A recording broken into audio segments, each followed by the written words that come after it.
Keep up, Steve.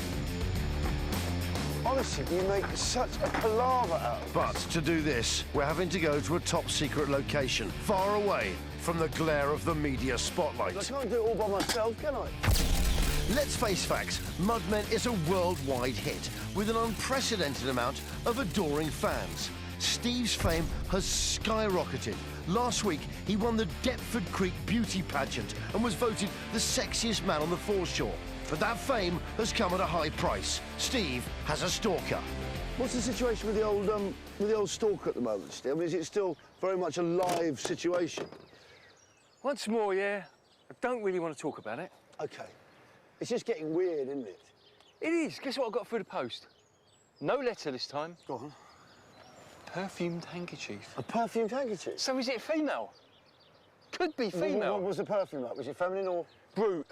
Was it brute? You should tell me that's not perfume, that's kind of aftershave. Go to Dr. Michael. All right, mate, I'll catch you in a minute. Schlep, yeah.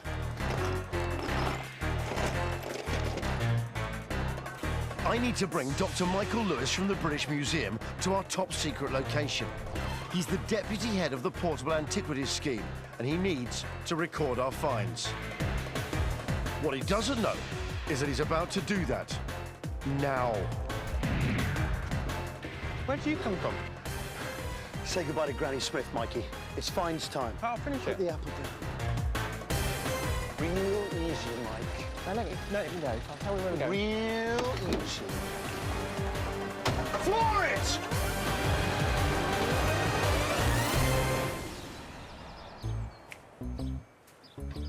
Go, go. Oh. It's nice and easy, Doc. Oh. On me. Form up. Right, chaps. Round the back. Round the back. Round the back. Just keep low, Doc. Don't move, someone gets hurt. Don't sudden move. Oh, Doc. Hiya. Was that really necessary, was it? Yes, it is. Necessary. Take me through that. You think I'm doing that for fun? So, Michael, table from London Bridge. Wow. Sorry about that, Mikey. What do you reckon? It's an interesting array of objects, isn't it? You've got some glass vessels, bits of tile. These are quite early, actually, because they've got, like, holes in them, haven't they? So they're, what are they, like roofing tile, perhaps? That's quite old, I think. You've got the hole there, you put the old peg through. Could be, you know, this could even be from the Great Fire of London when you think about it. What else have we got here, Mikey? Well, I really like this. I just can't believe you found one of these. I mean, this is a little button, and it's got a crown and 2 hearts below it. I mean, I'm really interested in these. It's basically a button that's believed to commemorate the marriage of Charles II to Catherine of Braganza. OK, so that's 1662. I mean, they're sometimes seen as buttons, but actually a lot of them are used as cufflinks. So they would have a loop that joins 2 of the buttons together so they could, you know, be used as a cufflink. And it's about this time of Charles II that cufflinks start to be first used in this country. I mean, obviously, Charles II is quite important in relation to the Fire of London because when the fire started, he actually went out himself and started help putting buildings out. Couple of 18th century pipe bowls, but I found this one. Right. And I found it for you because look at that on there. What is it? What is it? It says Lewis. Your own pipe bowl. It's a Prezi. That must be mine, yeah. Oh, man. It's a Prezi from the show. It's got, like, pictures of pipes underneath. Seen that? Yeah, no, that was, yeah. Crossed pipes. Of like, Lewis. It's a pirate. Steve sort did of that thing, especially isn't for you. Yeah. Did he make that, did he? Yeah. What else do you like here, Mike? I like this. What is it? You know what it is? Auxiliary Fire Service. Yes, he knows. It was formed in 1938, and they were basically volunteer firefighters that supplemented the normal fire service. Like special constables? Yeah, like special constables, yeah. What else do you like on the table, Mike? Well, I do like this little button here because I think of it's quite early. I think this could even be, you know, 17th century. And I think once, maybe, it had a little stone in the centre. Why do you think it could be 17th century? What about it? Well, it's kind of the shape and the design of it. I mean, what do you think? You think it might be a little bit later, do you? Yeah, I think probably a little bit later. Because why? Well, look at the shank at the back of it. I know a part of it's missing, but I don't think that would be that long. But then again, yeah, it might be a really expensive fabric. Yeah. So the longer the shank, the poorer the cloth. Yeah, because you know, some older cloths, yeah, much thicker, so you've got to have a long shank on it. Okay. What else do you like on the table, Mike? Well, one important find that we've kind of not talked about at the moment is this token. There's great excitement around this. On one side, it depicts a lady, clearly a lady, and it says at Maidenhead. On the other side, it says ABW in Pudding Lane, which obviously is synonymous with the Fire of London. The date, quite intriguingly, is 1657, so pretty close to the date of the Fire of London. The Maidenhead seems to have become popular because it was synonymous with Catherine Parr, the sixth wife of Henry VIII. She was sometimes called the Maiden, and so she was depicted on pub signs and stuff. So this is a pub in Pudding Lane, you know, only a decade before the Fire of London this token was issued, so it's really nice. So, Michael, can you sum up the table and give us a quest from it? Yeah, I think it's really obvious. We've got this token from Pudding Lane, this badge or button associated with Charles II. So I think really we need to look at the Fire of London and what sort of effect that had on the development of London after the whole city being destroyed. Excellent. Yes! Get your hose out. Do you know what, the Fire of London, so I've always been fascinated with, so I'm looking forward to this one. Thanks very much, Michael. No problem at all. Where am I going? Do you know what, you can go anywhere you like, mate. It's not that far. Oh, right, OK. Yeah. Thanks. Cheers, Doctor. See you later, Mike. Cheers, Mike. Fire it is then, Steve. Right. It was, yes, it was huge. Massive. Go on, pack it up. I'm going to have a little kipper. Pack it up, I'm going to have a kip. The old neat. Coming up, Steve gets his hands dirty.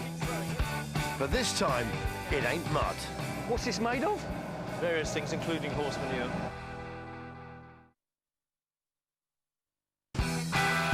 We've been on a hunt for hidden treasure on the Thames foreshore, right by London Bridge.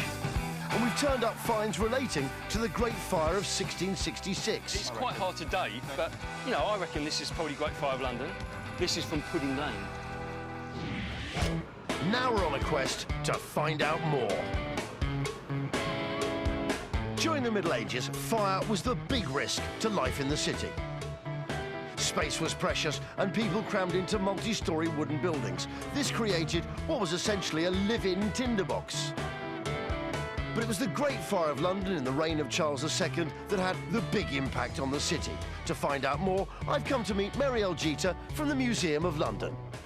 Hello, Marielle. Johnny. Hi, pleased to meet Are you. you scared of heights as well? Yes. It's not good, is it? No. It's really not good. I'm really getting that feeling there. I know that the Fire of London started in Pudding Lane at a baker's shop. Yes, on the 2nd of September, 1 o'clock in the morning in 1666. The baker's name's Thomas Fariner. Yeah. He probably forgot to put his oven out properly in the night. Yeah. Seems like a spark, well, we think a spark probably fell out of the oven onto a pile of fuel and just set the bakery on fire. And then over the ensuing 4 and a bit days, about a third of London. How many acres were destroyed? 436. OK, 436 acres were destroyed. So what we would now think of as the financial district of London. OK, that whole area is the square mile. Yeah, so 4/5 of that, and then a little bit more kind of along Fleet Street. What happened next then? Well, it spreads all around Pudding Lane, which is a narrow street. The buildings around there, a lot of them are warehouses containing very combustible products like barrels of tar, piles of hay. Of course, because we're really near the Thames riverbank there. Exactly, OK. yeah. Is there a fire service back then? No, no. There's no police, there's no fire service. So who's in charge? The Mayor of London and then the King. And the King and his brother, the Duke of York, actually get involved themselves in fighting the fire. Where are they living at this time? In Westminster, in Whitehall. They were very worried that the fire, as it starts to spread along towards Somerset House along the Strand, they're very worried that it's going to reach as far as Whitehall, and they start to take things out of the palace. OK, do they? Yes, yeah. So how did they actually put the fire out then? OK, so the main thing that they were able to do was to pull down houses to create a break over which the fire wouldn't cross. Yeah.